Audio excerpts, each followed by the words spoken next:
আসসালামু আলাইকুম রহমতুল্লাহি ওয়া বারাকাতুহু। আলহামদুলিল্লাহ আলহামদুলিল্লাহ নাহমাদু ওয়া নুসাল্লি আলা রাসূলিল কারীম, আম্মা বা'দ। সম্মানিত সুধীমণ্ডলী, প্রশংসা মাত্র আল্লাহ সুবহানাহু ওয়া তাআলার জন্য, যিনি আমাদেরকে সৃষ্টি করেছেন, আমাদের পূর্ববর্তীদেরকে সৃষ্টি করেছেন, আমাদের বাপ দাদাদেরকে সৃষ্টি করেছেন। সেই মহান রবের প্রতি কৃতজ্ঞতা জ্ঞাপন করছি, আলহামদুলিল্লাহ। দুরুদ সালাম প্রিয় নবী মুহাম্মদ রাসূলুল্লাহ সাল্লাল্লাহু আলাইহি ওয়াসাল্লামের উপর, যার তরিকা মোতাবেক আমাদেরকে জীবনযাপন করতে হয়, সেই মানবতার মুক্তির দূত নবী করিম সাল্লাল্লাহু আলাইহি ওয়াসাল্লামের উপরে লাখো কোটি দুরুদ সালাম পেশ করছি। আল্লাহুম্মা সাল্লি আলা মুহাম্মদ, আল্লাহুম্মা বারিক আলা মুহাম্মদ। আল্লাহ সুবহানাহু ওয়া তাআলা তার উপরে রহমত বর্ষণ করুন। সম্মানিত সুধীমণ্ডলী, আমরা আলোচনা করব বিশেষ করে একজন খতিবের খুতবা দেওয়ার পূর্বে যা অবগত হওয়া খুবই জরুরি, এই বিষয়গুলি নিয়ে একজন খতিব যখন তিনি খুতবা দিবেন, সেটা বিশেষ করে জুমার মসজিদের খুতবার কথা বলছি, যদিও ওয়াজ মাহফিল বা বিভিন্ন জায়গা যেভাবে খুতবা দিবেন এগুলি অনেকগুলি তার অন্তর্ভুক্ত হয়ে যাবে।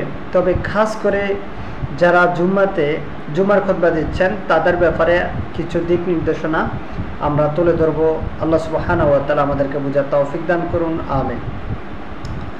সম্মানিত সুধীমণ্ডলী, মুহতারাম যে সমস্ত খতিব সাহেবগণ রয়েছেন, আপনাদেরকে উদ্দেশ্য করে কয়েকটি কথা।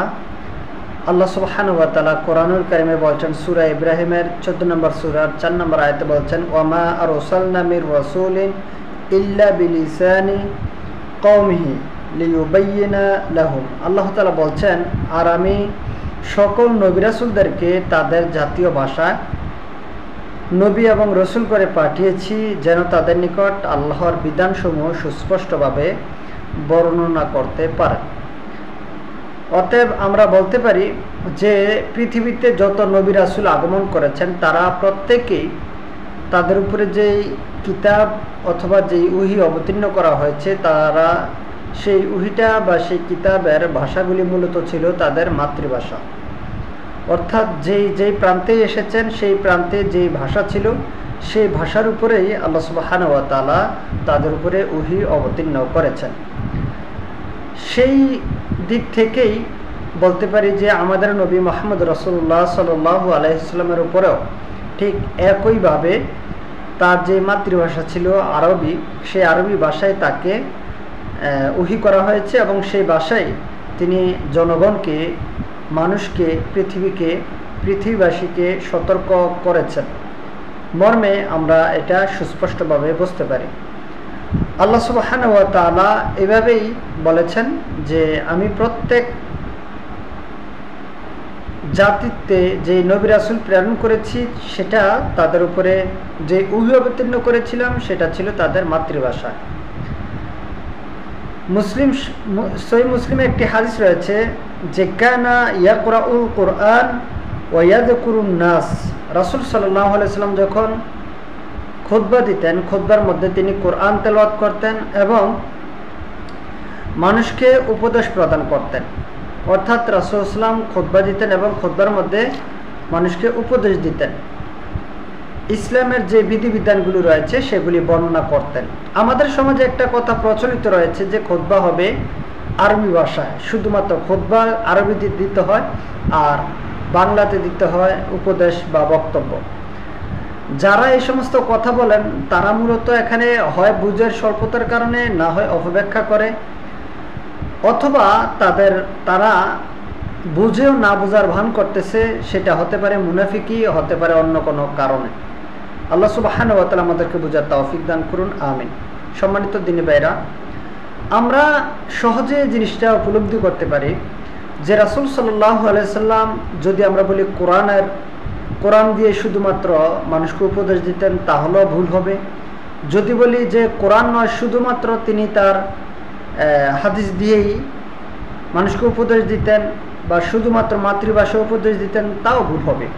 তবে আমরা এটা এভাবে বলতে পারি যে রাসূল সাল্লাল্লাহু আলাইহি সাল্লাম খুতবা যে দিতেন বা উপদেশগুলো দিতেন সেটা ছিল মাতৃভাষায়, তবে সেই ভাষার মধ্যে ব্যাখ্যা বিশ্লেষণ করতে গিয়ে তিনি যেভাবে খুতবাগুলি উপস্থাপন করতেন সেটা হচ্ছে যে কোরআনের আয়াত থাকতো, হাদিস থাকতো, পাশাপাশি তার মাতৃভাষা যেটা ছিল সেই ভাষাতে তিনি ব্যাখ্যা বিশ্লেষণ করে মানুষকে উপদেশগুলি দিতেন। অর্থাৎ আমরা বলতে পারি যে একটি আয়াত পেশ করতেন, সেই আয়াতকে কেন্দ্র করে যদি প্রয়োজন হতো একটি হাদিস পেশ করতেন, এবং মাতৃভাষায় তিনি কিছু কথা বলতেন বা উপদেশ দিতেন। যে উপদেশগুলি দিত সেটাও হাদিসের অন্তর্ভুক্ত হয়ে যেত। তাহলে আমরা মানুষকে যখন উপদেশ দেব, মানুষের সামনে যখন বক্তব্য পেশ করব, তখন আরবি থাকবে সেখানে এবং আমাদের মাতৃভাষা থাকবে, অর্থাৎ কোরআনের আয়াতও থাকবে, হাদিস থাকবে এবং সেটার ব্যাখ্যা বিশ্লেষণ থাকবে। কেউ যদি মনে করে যে শুধুমাত্র আরবি আলাদা পড়তে হবে, উপদেশগুলি আলাদা করতে হবে, এটা তার ভুল বক্তব্য, কারণ এই মর্মে কোনো দলিল নেই। বরং আল্লাহ তাআলা বলছেন, আমি প্রত্যেক নবী এবং রাসূলদেরকে তাদের স্বজাতি ভাষা মাতৃভাষাতেই তাদের উপরে ওহী অবতীর্ণ করেছি, যাতে তারা মানুষকে বিষয়গুলি বিশদভাবে বর্ণনা করে দিতে পারে।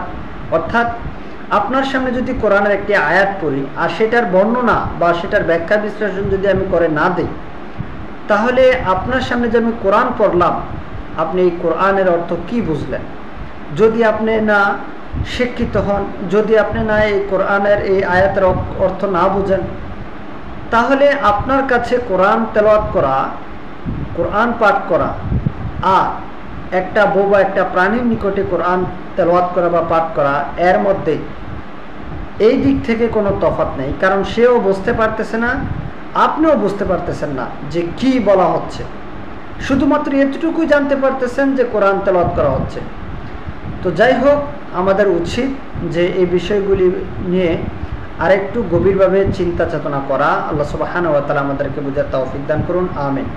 এখানে সর্বশেষ একটা কথা বলে রাখি, যারা বলছেন বা বলেন যে আরবিতেই খুতবা দিতে হবে আর বাংলাতে দেওয়া যাবে না, বাংলাতে আলাদা ওয়াজ করতে হবে, বিভিন্নভাবে অনেকে বলেন, আমি বলবো এটা আপনার ভুল তথ্য।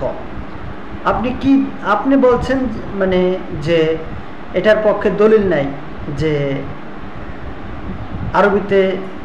আরবির পাশাপাশি বাংলাতে খুতবা দিতে হবে, এটার দলিল নাই। বরং আপনি দলিল দিচ্ছেন কি যে রাসূল সাল্লাল্লাহু আলাইহি ওয়াসাল্লাম আরবিতে খুতবা দিয়েছেন সারা জীবন, এই ধরনের দলিল দিচ্ছেন।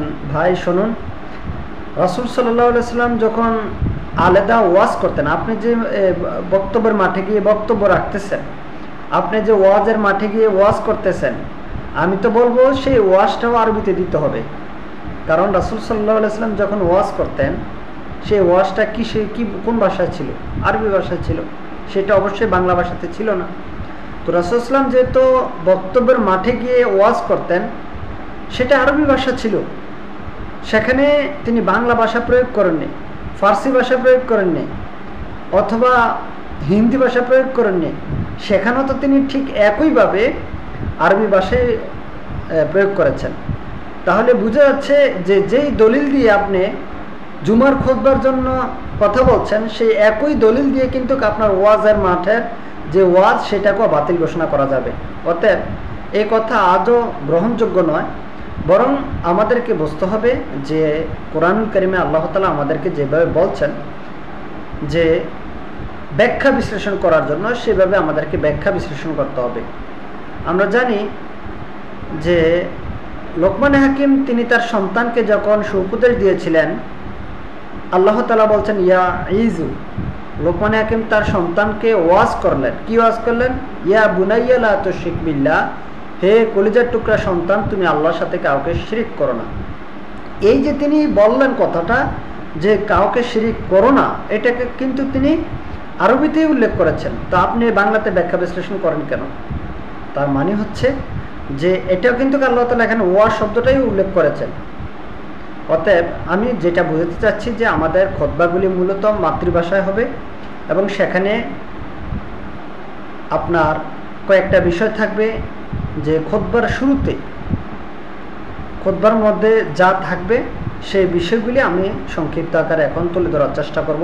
শুরু থেকে শেষ পর্যন্ত খুতবাটা কিভাবে হবে এই ব্যাপারে আমরা কিছু কথা বলবো। ওমা তৌফিকি ইল্লা বিল্লাহ আলাইহি তাওয়াক্কালতু ওয়া ইলাইহি উনীব।